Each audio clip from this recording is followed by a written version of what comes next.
Yes, sir.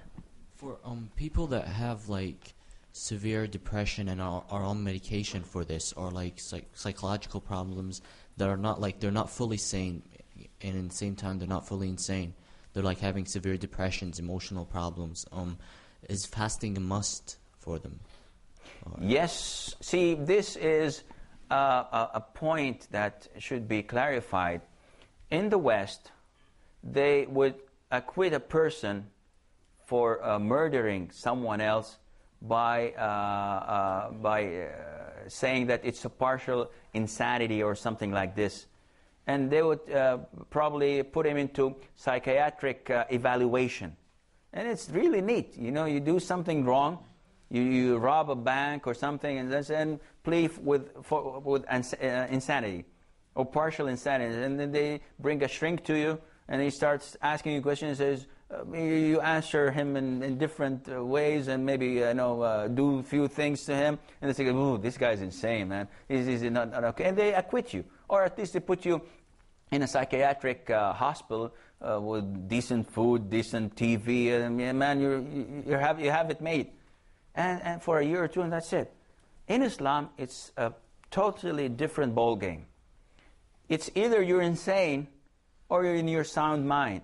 Depression, this is something new to us. Muslims don't get depressed. You know, people in the West, they get depressed, they go to shrink, they pay money for their psychiatric treatment, and so on. In Islam, it's something new to us.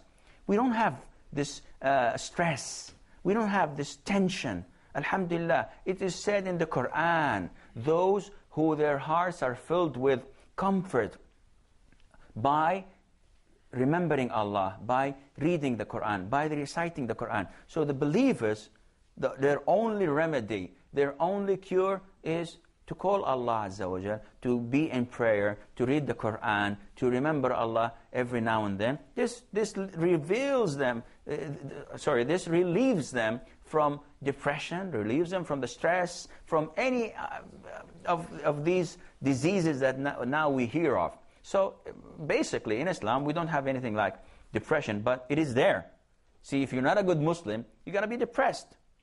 But if you are a 100% Muslim, no matter what happens, you know that this is your destiny. You know that Allah Almighty has written this upon you.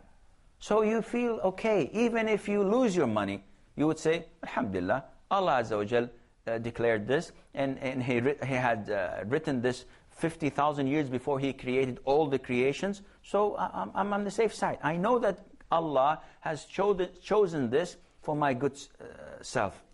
So usually you don't get depressed. You do get sad, you do get a little bit annoyed, but immediately you go back to your normal state because you know that Allah Azza wa Jal has done this for your own good.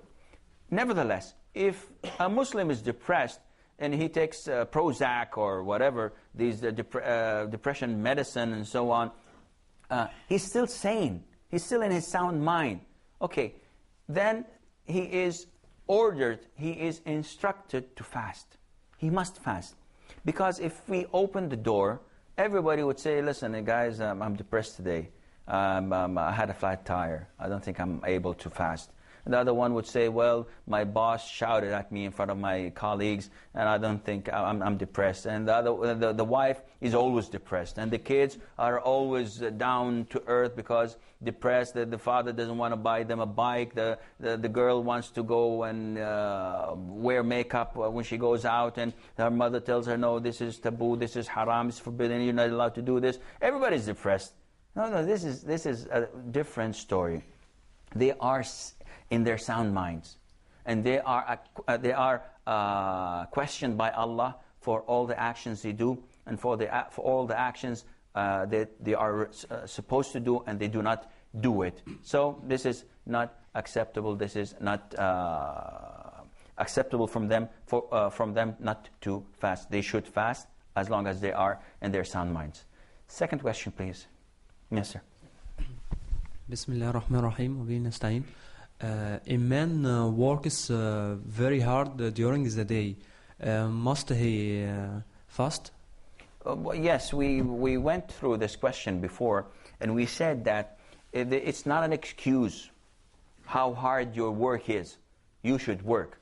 See, you should work until it is really difficult for you to continue, or it is really hazardous to your health to continue fasting. Then you may break your fast.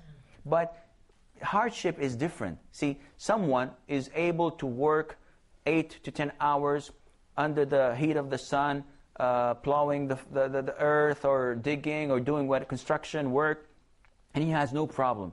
But if you tell him to sit down in an office and write a 3-page letter, he would probably have it more difficult to him. It would be more stressing, it would be on his nerves, and probably he would say this, and I can't fast.